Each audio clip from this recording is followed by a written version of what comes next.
Me acompaña Ángel Calderón, ex fiscal auxiliar, ex fiscal de la República y ex director del sistema penitenciario. Caso Procuradora. Ángel, bienvenido como siempre. Aquí pareciera que ella se está aferrando a uñas y dientes y como si las cosas hubieran sido normales en estos 5 años. Buenos días, Fernando, y buenos días a la teleaudiencia. Mira, cuando nosotros observamos a través de diferentes medios a la Procuradora hacer referencia a una serie de situaciones que se están dando a lo interno del Ministerio Público que pudiera interpretarse como parte de la Administración de Justicia, nos preocupa por cuanto hace referencia a acciones propias de otro órgano del Estado. Sí. En este caso, el primer espectáculo que vemos por parte del Ministerio Público y de su procuradora es salir a cuestionar una serie de traslados que se dieron a lo interno de la policía o de la DIJ, cuando todos sabemos por experiencia... Y la frase yo creo que deja un mensaje para afuera un mensaje muy peligroso para afuera del país. Me están desmantelando las fiscalías anticorrupción. Sí, Fernando, por eso nosotros habíamos realizado una serie de críticas en cuanto a este verbo que ella usa, que me están desmantelando, y que después observamos ella trató de hacer correcciones en cuanto a lo que interpreta el bulbo común de lo que es una desmantelación y a lo que quiso decir ella con el tema de que le estaban desmantelando. Por mandato de la ley, no es la policía quien crea una fiscalía, sé que eso está claro, pero cuando tú lo expelas de esa manera y lo trastocas al exterior, pareciera ser como que el Ejecutivo estaba interfiriendo o metiendo sus manos en la Administración de Justicia. Como tú bien lo señalas, graso error hacer este tipo de comentarios y a nivel nacional por todos los medios de comunicación que repercuten a nivel internacional y nos hacen ver como un país tercermundista donde no se respeta la separación de los poderes. Así que, y más aún lo que ha seguido dándose con estos shows o con estos espectáculos que se dan a través de los medios, donde insiste el Ministerio Público en señalar que la Ley 69 se está vulnerando, que no se está cumpliendo con el mandato de la Ley 69. Aquí tenemos que crear docencia y decirle a la ciudadanía que la Ley 69 es una ley que nace al margen de lo que era un sistema inquisitivo. Cuando se cambia la antigua PTJ para implementar una DIJ con un perfil quizás distinto al que llevaba la Policía Técnica Judicial. Esta es una ley del 2007 de 34 artículos, donde está compuesta una parte para el Instituto de Medicina Legal y otra parte para lo que fue la DIJ como componente de la Policía Nacional, que pertenece a la Policía Nacional. Aparte que la Ley 69 es una ley que se ha quedado ya en el tiempo. El sistema penal acusatorio la rebasó. ¿Y por qué te digo que la rebasó, Fernando? Porque cuando tú observas y lees la Ley 69 vas a encontrar una serie de artículos que te hablan a ti de que la policía, la DIJ, puede realizar entrevistas, puede tomar declaraciones, puede hacer toda una serie de diligencias que en este sistema penal acusatorio no puede, porque son funciones garantistas. Porque eso es, yo creo que para ilustre de la audiencia, realmente esos policías, ¿cuál es su labor real y qué es realmente lo que estaban haciendo? Es decir, yo pareciera que hubieran sido dos posiciones totalmente distintas. Una, lo que deberían haber hecho, y dos, lo que estaban haciendo realmente. Bueno, mira, si nos vamos al marco de lo que eran las investigaciones bajo el paraguas del sistema inquisitivo, correspondía a la DIJ preparar la investigación, porque en ese sistema tú tienes la investigación, la instrucción y el juzgamiento. La investigación netamente en manos de la policía, en ese momento, ley inquisitiva, la instrucción en manos de la Fiscalía o el Ministerio Público y la última ejecución que sería la condena o la absolución en el caso de la fase de juzgamiento. Dentro de este contexto, por experiencia vivida y de la cual tú eres testigo, nosotros ¿qué observamos? Una división dentro de una fiscalía en un cuarto piso, a veces algo muy cuestionado, muy dudoso, porque esto no se trata de confianza, ni mucho menos de que vamos a darle poderes a un jefe de una división para que pueda o no pueda hacer. esta división concretamente, que era lo que hacía. Y lo vimos en los expedientes y podemos llamar al resto de los compañeros abogados que observen los expedientes para que tú veas este tipo de informes en los cuales dicen, mediante llamada anónima, me dijeron que Fernando Correa tiene un Porsche que lo compró de plata que le depositó Odebrecht en la cuenta tal y tal y tal y tal, con números y todo. Entonces, llama la atención un reporte de una llamada anónima. Porque yo no tengo un Porsche. ¿A quién tú quieres engañar o a quién tú quieres convencer de que Fernando Correa tiene un Porsche? Por supuesto que no tienes un Porsche, pero te lo metían en el expediente y ese era el elemento para que una fiscal de esta agarrara y te llamara a indagatoria y te mandara a recoger y te mandara a sacar del canal como te sacaron a ti. Claro. Entonces, esa era la función de la DJ. Inventar casos. Eso es lo que dice la procuradora, son investigaciones sensitivas. Una DJ que se iban a la casa de una persona allaná y permitían que periodistas de medios aliados del gobierno entraran a la residencia, filmaran y tomaran fotos de la residencia que estaban allanando, con drones arriba de la casa volándote y sepa Dios cuántas otras cosas más nos permitieron. Por eso es que en su momento se van a presentar querellas penales, pero Fernando, tú vas a presentar una querella penal contra una fiscal que va a investigar una misma fiscal de ellas, o tú vas a presentar una querella penal contra la procuradora que va a caer en manos de Rigoberto González. Por eso es que yo considero que Jaime Abad debiera ser un poquito más prudente también en la respuesta que a veces da a los medios. ¿Qué dijo? Que lo escuché decir que el síndrome de Ana Matilde lo tiene la procuradora Purcell, pero que tenga claro que Nito Cortizo no es Martinelli. Vamos a aclarar también, este es un Estado de Derecho, donde se respetan la separación de los poderes. Tú no puedes venir aquí a lanzar una frase tan abierta y dejar ver a la comunidad internacional que la separación de poderes no existe porque, primero que todo, el Ejecutivo no es el que le corresponde quitar a una procuradora. A una procuradora quien la quita es el órgano judicial mediante una sentencia en firme previa a una investigación o una querella que se le presente. Así es que tú no puedes venir a decir aquí que esto está en manos del Ejecutivo porque el Ejecutivo no es el que quita al procurador. Y eso es un irrespeto a la sociedad, porque quiere decir que tú le estás dando una patente de corso al Ministerio Público para que actúe y haga, y cuando tú quieres ejercer tu derecho, cuando tú quieres que se haga justicia contigo, resulta que tú estás atacando la institucionalidad de una persona que está socavando tus derechos. Aquí hay derechos humanos que se violaron. Muy serio. Yo soy testigo de esos derechos humanos que se violaron dentro de la misma DIJ y que se denunciaron en su momento. ¿Y qué se hizo? No nos llamemos engaño. Estábamos en un sistema presidencialista donde los poderes que tenía el Ejecutivo de ese momento trastocaban o trasladaban su influencia al resto de los poderes debidamente constituidos. Y Kenia Purcell tiene que dar muchas explicaciones todavía, no estas de que una DJ o 4 funcionarios y que ella misma cerró las puertas para que no pudieran ingresar. Así es que... ¿Eso es legal que ya cambie cerraduras y se lleve computadoras de la DJ? Fernando, recuerda que las instalaciones donde estaban ellos, ¿dónde eran? Sí.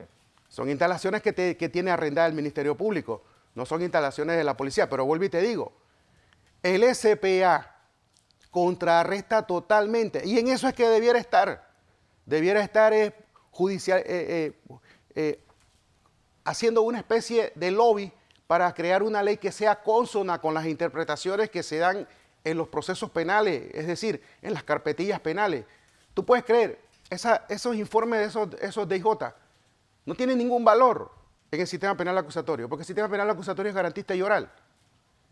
Pero claro, recordemos que muchos de estos... Ellos hicieron la mayor parte de esto sin un juez ni cerca de ahí. Por supuesto, porque se arroparon en la manta del sistema penal acusatorio, del sistema inquisitivo, que inclusive, Fernando, contrarresta con la esencia, porque el sistema penal acusatorio entra en vigencia en Ciudad Capital en una fecha determinada y le pone fin al sistema inquisitivo. Sin embargo, se siguieron bajo la cuerda del sistema inquisitivo procesos que correspondían al sistema penal acusatorio. Y utilizando una DJ que aún así, si ya terminaste la investigación, y no nos llamemos engaño, Fernando, en este momento, esas investigaciones de 5 años, y creo que atinadamente escuché al ministro Mirón en una entrevista decir, y es que si dura 10 años, se va a quedar 10 años el investigador en el caso, que no supo dar respuesta a la persona que lo estaba impelando en ese momento. Pero allí es donde yo te pregunto, y ahí es donde entramos a ver, si estamos hablando del sistema inquisitivo y estamos hablando que el 95% de estos expedientes se encuentran en manos del Tribunal de Justicia que hace la DIJ investigando, por lo menos Blue Apple. Blue Apple es un expediente que ya deben estar remitiendo la vista penal. El único expediente que tengo entendido que está por ahí, que tienen y que han empezado ahora a solear, es el del tema de Pandeporte. Pero te repito, quienes pueden judicializar todas esas diligencias son peritos idóneos, reconocidos en el SPA. Ningún policía de la DIJ está reconocido como perito idóneo para pasar y sentarse en un tribunal a someterse a un interrogatorio y contrainterrogatorio, porque sencillamente no tienen esa condición.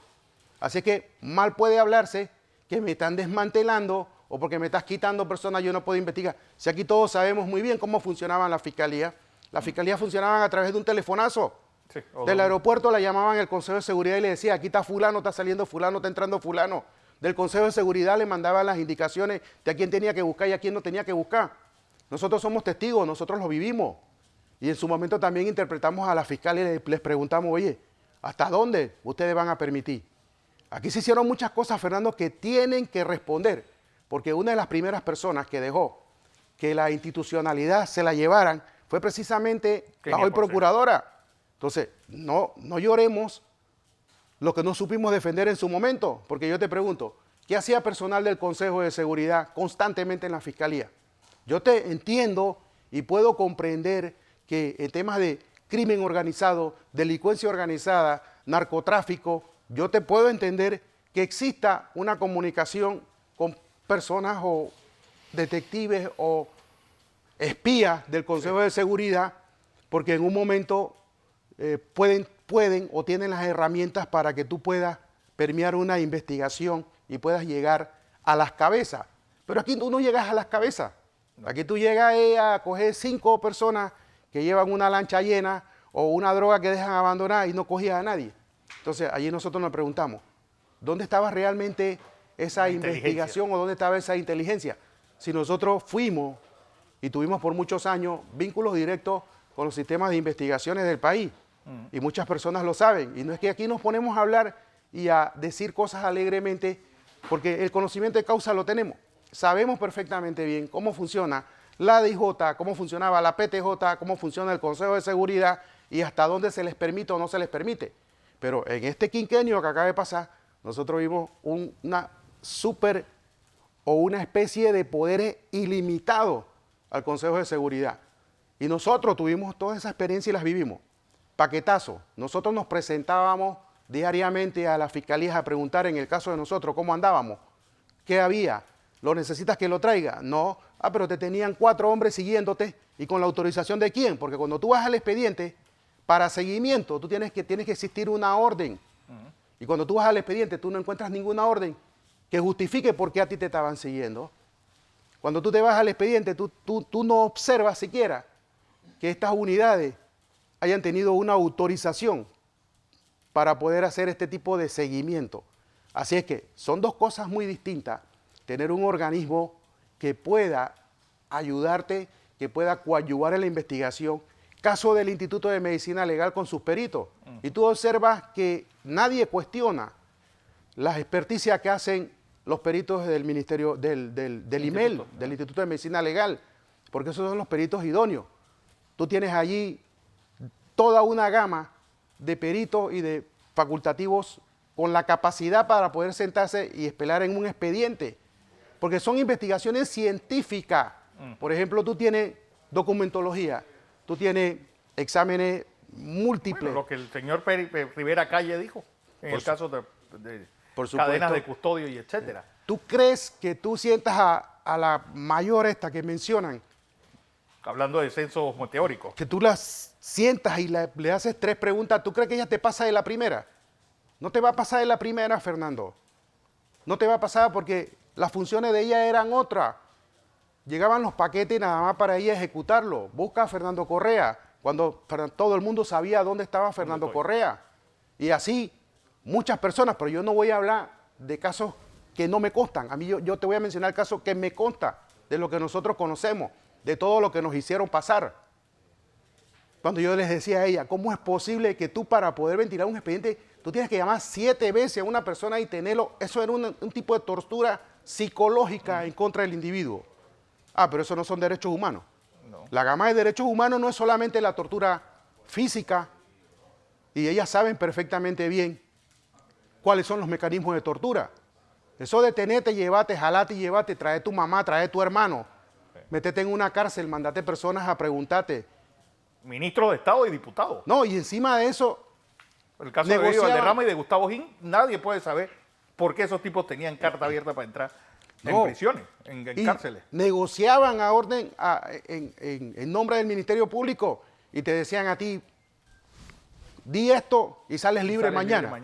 Entonces, no eran fiscales y sin embargo, si tú lo hacías, te dabas cuenta que al día siguiente una de estas fiscales o este fiscal agarraba y te firmaban la libertad.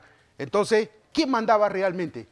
Nos van a decir a nosotros que tuvimos la vivencia y que se lo señalamos en su momento, oiga, fulano de tal, fue a tal lugar, hizo esto, está pidiendo esto, está mencionando a nombre de ustedes, que lo deja libre o que le hace, y no hicieron nada.